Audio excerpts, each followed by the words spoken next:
Hello everybody, welcome back. Today as well we have got to another video. In this video I'll show you how you can sign up on GCash account. But before that, please do make sure to like our video, subscribe our channel, and yes, without any further delay, let's get into it. So it's a very easy method, so make sure to watch the video till the end. And now here we go. So now first of all, open up your GCash app, make sure it's an updated one, and that is it.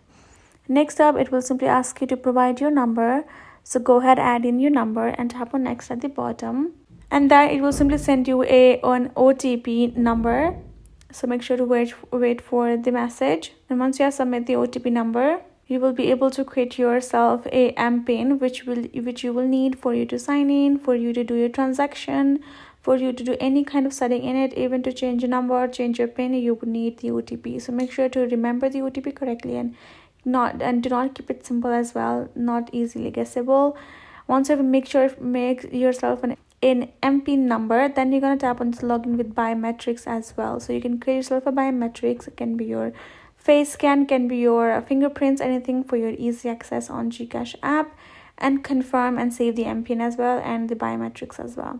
And this is it for this video. Hope this video helped. I'll see you guys in our next video.